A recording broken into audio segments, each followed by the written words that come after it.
మీ కుటుంబ శాంతి, ఆరోగ్యం, ఆర్థిక అభివృద్ధి కోసం రుద్రాక్ష మహాపూజలో తప్పక పాల్గొనండి. ఇప్పుడే నమోదు చేసుకోండి. నమస్తే రమగారు. నమస్తే జయ. రమగారు, మీరు కథా సరిసాగరం నుంచి మనం కొన్ని స్టోరీలు చెప్పుకునే వాళ్ళం. చాలా చెప్పాం. చాలా చెప్పుకున్నాం. ఒకటి ఏదైనా చెప్పండి. కొంచెం చిన్న కథే చెప్దాం, బాగుంటుంది. మామూలుగా మనం ఏదైనా ఒక సంఘటన జరిగింది అనుకో, ముందు హైరాన్ పడిపోతాం కదా, కాళ్ళు చేతులు తొక్కేసుకుంటాం. తర్వాత ఇది ఎవరు చేశారు అని మొదలు పెడతాం. ఎవరు చేశారు, ఎలా చేశారు, ఎందుకు జరిగింది, ఇది అందరూ చేస్తారా జయ? అంటే అందరూ చేయరేమో రమ్మగారు. ముందు బెంబేలెత్తిపోవటంలోనే ఆగిపోతారు. దాని తర్వాత వచ్చి దీన్ని ఏంటి, అప్పుడు కదా నిదానంగా ఆలోచిస్తే కదా జరిగేది. చాలా మంది ఆలోచించారు రమ్మగారు. మా ఫ్యామిలీలో కూడా ఉన్నారు. ఎక్కడైనా ఉంటారు. భూప్రపంచం మీద సగం మంది ఆలోచించని వాళ్ళే ఉంటారు. అసలు మనం దాని నుంచి ఎలా బయటపడాలని లేదండి. ఏడు చేసుకుంటూ అక్కడే కాళ్ళు బాబాయ్ సోకండాలు పెట్టి ఇక అలాగే ఉంటారు. చాలా మంది ఏంటంటే ఈ విషయానికి మొదలు ఎక్కడయింది అనేది అసలు ఆలోచించరు. ఈ మొదలు ఏమిటి అనేది ఆలోచించే వాళ్ళకి ఏంటంటే ప్రచండమైన ఫోకస్ ఉన్నవాడు వెళ్తాడు అక్కడికి. మామూలు ఫోకస్ కాదు వాడికి. ఏదైనా ఒక సిచ్యువేషన్ జరిగింది, ఒక వస్తువు పోయిందో ఏదో దొరికిందో, ఎలాగా, ఎవరు, ఎక్కడ, ఎప్పుడు, మనకి దీన్ని ఏమంటారు, నేర పరిశోధన అలాంటివి చెప్తారు కదా. మనకి దీని మీద మంచి మంచి హీరోలు ఉన్నారు. షాడో నావెల్స్, యుగంధర్ నావెల్స్, ఇంకా ఏమిటి, ఇంకేదో టెంపోరావు గారి కథలు కూడా ఇలాగే నేర పరిశోధన కథలు. కొమ్మూరు వేణుగోపాలరావు గారు కూడా ఉన్నాయి. కొమ్మూరు సాంబశివరావు గారు కూడా ఉన్నాయి. ఇక ఎన్ని ఉన్నాయో జయ. మంచి అద్భుతమైన ఫోకస్ ఉన్న వాళ్ళని హీరోలుగా చిత్రీకరించిన సినిమాలు, కథలు బోల్డ్. డిటెక్టివ్ నావెల్స్ అన్నీ అదే కదా డిటెక్టివ్. అక్కడి నుంచి ఇంగ్లీష్లో అయితే మన జేమ్స్ బాండ్ ఒక చిన్న సిగ్నేచర్ మ్యూజిక్ తోటి నాకైతే చాలా ఇష్టం. నాకు కూడా బాగా ఇష్టం గారు. జేమ్స్ బాండ్ సినిమాలు అన్ని చూస్తానే ఉంటా. షాన్ కానరీని ఎట్లా చూసామో ఇప్పుడున్న వీళ్ళని కూడా అలాగే చూస్తాం కదా. పిఎస్ బ్రాస్నన్ అతను చేసాడు, అది కూడా చాలా బాగుంటాయి. ఇవన్నీ కూడా ఫోకస్ బేస్డ్. ఏదైనా ఒక్క విషయం, నేరం కాదు, విషయం జరిగిందంటే బేసిక్ థింగ్ ఏంటి, ఎక్కడి నుంచి ఇది మొదలైంది అనేది ఆలోచనలకి పదును పెట్టాలి మనుషులు అన్నవాళ్ళు ఎప్పుడు కూడా. ఈ ఆలోచనకి పదును పెట్టిన ఒక కథ చెప్తాం. తప్పకుండా అండి. మనం డిటెక్టివ్ వైపు అంతా తిప్పి చివరికి రాజుగారి దగ్గర తీసుకొచ్చాం. అవునా? కౌశాంబి నగరానికి ప్రసేనజిత్తుడు అని ఒక రాజుగారు ఉండేవారట. ఆయన రాజ్యం చేసే కాలంలో ఆయన చాలా తెలివైనవాడు. ఒక బ్రాహ్మణ ఆయన వేరే ఏదో చిన్న ఊరు నుంచి కౌశాంబికి మారాడు. మారితే ఈ కౌశాంబిలో ఇతనికి వైశ్యుల ప్రాపకం దొరికింది, వ్యాపారస్తుల ప్రాపకం దొరికింది. వ్యాపారస్తులు అంటే రోజు షాపులో పూజ చేయాలి, సాయంకాలం దిష్టి తీయించాలి, పర్వదినాలు వచ్చినప్పుడు దానం ధర్మం వాళ్ళు ఏం చేయాలో, శ్రాద్ధ విధో ఇంకోటో తర్పణ విధో ఏది ఉంటే అది చేయించాలి. ఆయన పొద్దున్నుంచి మొదలుపెట్టి సాయంకాలం దాకా అందరి ఇళ్లలోనూ చేయించుకుంటూ కొంచెం ఘనమైన వ్యాపారస్తుల ఇళ్లలో బాగా ఉన్నాడు. ఈ బ్రాహ్మణుడికి పరమ పిసినారి. ఆయన ఒక పెద్ద అమౌంట్ దాచిపెట్టుకోవాలి భవిష్యత్తు కోసం అని ఉంది. రోజువారీ ఆయన భోజనం నడిచిపోతుంది, కుటుంబం లేదు. ఏం చేశాడు, కొంచెం పెద్ద అయ్యాక 40 ఏళ్ళు వచ్చాక పెళ్లి చేసుకుందాం అనుకున్నాడు. అప్పట్లో 50 ఏళ్ల వాళ్ళకు కూడా 14 ఏళ్ల పిల్ల దొరికేది ఆ కాలం. అవును, అది చాలా సహజంగా జరిగేది. 40 దాటిపోయినాయి ఇతనికి. అయితే ఇతను ఏం చేశాడు, ఆ రూపాయి వరహ కూడగట్టి ఒక 1000 నాణేలు చేశాడు.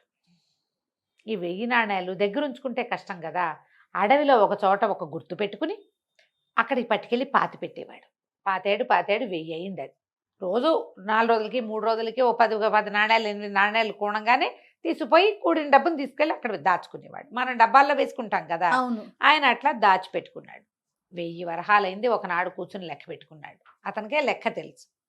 భద్రంగా పాతిపెట్టి వచ్చేసాడు. అది ఎవరికైనా తెలిసే ప్రదేశం కాదు, మధ్య అడవి అది. ఒకనాడు మధ్యాహ్నం ఆయన వెళ్ళి డబ్బులు చూసుకొద్దామని వెళ్ళాడు. అక్కడ తవ్వేసుద్ది, డబ్బులు లేవు. అయ్యో, ఇక లబోతిపో శోకాలు పెట్టి ఏడ్చాడు. ఆయన అంత ఏడుస్తుంటే వయసులందరికీ బాధేసింది. ఇంత బాధపడుతున్నాడు బ్రాహ్మడు, రోజు పూజ చేసేవాడు. రాజుగారి దగ్గరికి వెళ్తూ కానీ ప్రసేనజిత్తుడు చాలా తెలివిగలవాడు, నీ డబ్బు నీకు ఇప్పిస్తాడు, పోనీ అది పోయిందనుకో ఇంకోటి ఇస్తాడు ఏదో ఒకటి అని చెప్పి రాజు దగ్గరికి ఒక ధనికుడైన ఒక ఆయన, మాకు బ్రాహ్మడండి, రోజువారీ మాకు మా ప్రాపకంలో ఉన్నాడు, ఇట్లా డబ్బు పోగొట్టుకుని చాలా బాధపడుతున్నాడు, ఆయన దుఃఖం అంతు లేకుండా ఉంది, మంత్రం నోటి నుంచి పలకటం లేదు, ఈయన సంగతి చూడండి అన్నాడు. అనేసరికి ప్రసేనజిత్తుడు ఏమిటి ఎక్కడి నుంచి వచ్చావు అన్నీ కనుక్కుని నువ్వు ఎంత దాచావు ఎక్కడ దాచావు అంటే అడవిలో దాచిపెట్టా. అడవిలో దాచిపెడితే అంటే అక్కడ ఏం గుర్తుంది అని అడిగాడు. గుర్తు ఏముంది, మామూలుగా అడవిలో అంటే అడవంతా ఒకేలాగా ఉంటుందా, ఏవో రకరకాలు. అక్కడ ఒక అడవి బీర మొక్క ఉందండి, అడవి బీర మొక్క పక్కన పాతి పెట్టా అనేసరికల్లా రాజుగారు అన్నాడు, అదేం లెక్క అయ్యా, బోళ్ళు చెట్లు ఉండవు అడవిలో అంటే. కాదండి, ఈ అడవిలో అడవి బీరలు లేనే లేవు, ఒకే ఒక్క చెట్టు ఉంది, అందుకని నేను గుర్తుగా అక్కడ పెట్టుకున్నాను అంటే. సరేనని రాజుగారు ఏం చేశాడు, 2-3 సైనికులను పంపించి అరే అడవిలో అడవి బీర మొక్క ఎక్కడ ఉందో చూసిరండి అన్నాడు. వాళ్ళంతా వెతికారు, లేదు, అడవి బీర మొక్కే లేదు. అయ్యో. సరే రాజుగారు కూడా వెళ్ళి చూసొచ్చాడు. ఓకే, మర్నాడు ఏం చేశాడు, ఊళ్ళో ఉన్న వైద్యులందరినీ పిలిపించాడు. ఎంతమందో డాక్టర్లు. అప్పట్లో వైద్యం ఏముంది, మనలాగా ఈ 5-6 రకాల వైద్యాలు లేవు, ఒకటే ఆయుర్వేద వైద్యమే ఉండేది అంతే.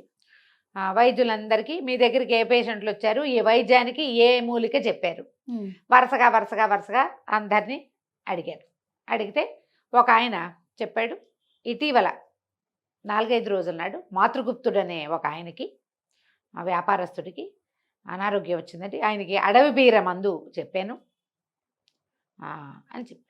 సరే, అడవి బీర మందు ఏం చేసావు, ఎట్లా చేసావు అంటే, ఒక సైనికుడిని ఒక సేవకుడిని పంపించానండి, వాడు అడవిలో వెతికి అడవి బీర మొక్క పట్టుకొచ్చాడు అనగానే మీ సేవకుడిని మా ఇంటికి పంపారు, నా దగ్గరికి పంపండి అన్నాడు రాజుగారు. సరే, ఆయన వెళ్ళిపోయి, వైద్యుడు వెళ్ళిపోయి అడవి బీర మొక్క పీక్కొచ్చినటువంటి సైనికుడిని పంపించారు. సేవకుడు పనిచేసేవాడు. రాజుగారు అన్నాడు, వాడు చెంపకాయ కొట్టి, ఏరా నువ్వు అడవి బీర మొక్క తీసినప్పుడు పక్కన ధనం లభించింది కదా 1000 నాణేలు, అవి బ్రాహ్మడి ఆయనకి తెచ్చప్పచెప్పు అని చెప్పు. సరే, వాడు నాణేలు వికమహం వేసి పట్టుకొచ్చి ఇచ్చేసాడు. వాడు నాణేలు ఇచ్చినందుకు మన బ్రాహ్మణ్ణి ఇవ్వమల్లా రాజుగారే 10 బంగారు నాణేలు బహుమతి చేశాడు, వెళ్ళిపో అని పంపించేశాడు. మంత్రి ఆశ్చర్యపోయాడు, ఎలా తెలిసింది ఇది మీకు? ఎలా తెలిసిందంటే, సరిగ్గా ఆలోచిస్తే మనకు కూడా తెలుస్తుంది. ఈ అడవిలో ఉన్న అడవి బీర చెట్టు దగ్గర ధనం ఉందని ఎవడికి తెలుసు? ఎవ్వరికీ తెలీదు. బ్రాహ్మడు మిట్ట మధ్యాహ్నం ఒంటరిగా అడవిలోకి వెళ్ళేవాడు. చూసిన వాడు ఎవడైనా సరే ఏం చేస్తాడు, ధనం తవ్వుకుపోతే ధనమే తవ్వుకుపోతాడు, అడవి బీర మొక్క కూడా పీక్కుపోడు, పీకి పక్కన పారేసి ఉండేవాడు.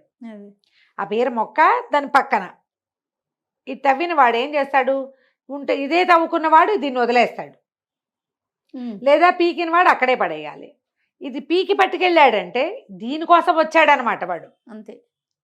అడవి బీర మొక్క కోసం వచ్చి మొక్క తవ్వాడు, వేళ్లతో సహా తెమ్మంటారు వైద్యులు. మీరు గమనించండి, ఆయుర్వేద వైద్యంలో చాలా సమూలంగా వైద్యం, సమూలమైన చెట్టుతోటి. ఇప్పుడు మన కాయపొడి మనం మందులు చేసుకుంటామా డెలివరీ తర్వాత, కాయపొడికి చేసేది పిప్పలి మూలం, అంటే పిప్పలి చెట్టు తాలూకు అడుగు భాగం, మోడి అంటారు దాన్ని. పిప్పలి చెట్టు, పిప్పళ్ళు అంటే తెలుసుగా, పిప్పళ్ళ బస్త అంటాం. ఆ పిప్పలి తాలూకు లోపల భాగం, మట్టిలో పెరిగిన భాగం, అది వేళ్ళు. ఇట్లా కొన్ని సమూలంగా దంచి, సమూలంగా రసం తీసి, సమూలంగా ఎండబెట్టి అని చెప్తారు. ఈ అడవి బీర కూడా సమూలంగా ఎండబెట్టవలసింది, అంటే దాని వేళ్ళు తెక్కకూడదు. ఆ చెట్టు పీకడానికి వీడేం చేశాడు, చుట్టూతా తవ్వాడు. తవ్వంగానే ఆ పక్కన పెట్టిన ధనం మూట దొరికేసింది, పిడతలో పెట్టాడు ఆయన, ఆ దొరికి వాడు పట్టుకుపోయాడు. అంతేనండి అండి. మంత్రి ఆశ్చర్యపడి, ఎంత ఫోకస్ రాజుకి. ఇప్పుడు అడవి బీర చెట్టు ఎవడు పీక్కెళ్ళి ఉంటాడు, వైద్యం కోసం పీక్కెళ్ళాడు, అంతే. అది పట్టుకెళ్ళాలి, వాడు సేవకుడు కాబట్టి మొత్తం చెట్టు పట్టుకెళ్ళి వైద్యానికి ఇచ్చేశాడు, పక్కన దొరికిన డబ్బులు ఉంచుకున్నాడు. అక్కడి నుంచి ఈయన బ్రాహ్మణ్ణి, ఇలా ధనం దాచుకోవద్దండి, మన ఖజానాలో దాచుకునే అవకాశం ఉంది, రోడ్ల మీద అక్కడ ఇక్కడ పాతి పెట్టకండి, మీరు మా దగ్గర కూడా పని చేయండి అని చెప్పి ఏదో చిన్న పని కొలువులో కూడా ఆయనకి పని చూపించి, తర్వాత ఆయన వివాహము అది చేసుకోవడానికి రాజుగారే సహాయం చేశారు. నేర పరిశోధన ఇలా చేయాలి. ఎంత బాగా చేశాడు, ఫోకస్డ్గా అన్ని పక్కల నుంచి చూడాలి, ఆలోచించాలి. మనం కూడా ఈ కథలన్నీ ఎందుకు చెప్తామమ్మా, ఊరికే వినడానికే, పౌరాణం ఒట్టి పురాణం వినడానికి కాదు, ఆలోచించాలి. ఒక సంఘటన జరిగితే దీన్ని బేస్ ఎక్కడ, మన ఇంట్లోనే చిన్నది, పిల్లాడు ఎంతసేపు పైకెక్కి బిస్కెట్లతో స్వీట్లతో డబ్బాలు పడేస్తున్నాడు కింద, ఎందుకు పడేస్తాడు వాడు, మనం పెట్టకపోవటం వల్ల కదా.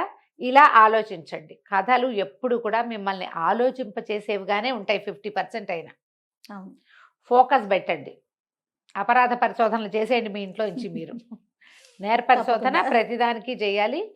ఆలోచించండి. ఈ కథ పిల్లలకి చెప్పి ఫోకస్డ్గా ఉండటం ఎలా తెలివిగా ఆలోచించాలి అనేది నేర్పించండి. తప్పకుండా రమ్మగారు. నమస్తే. నమస్తే.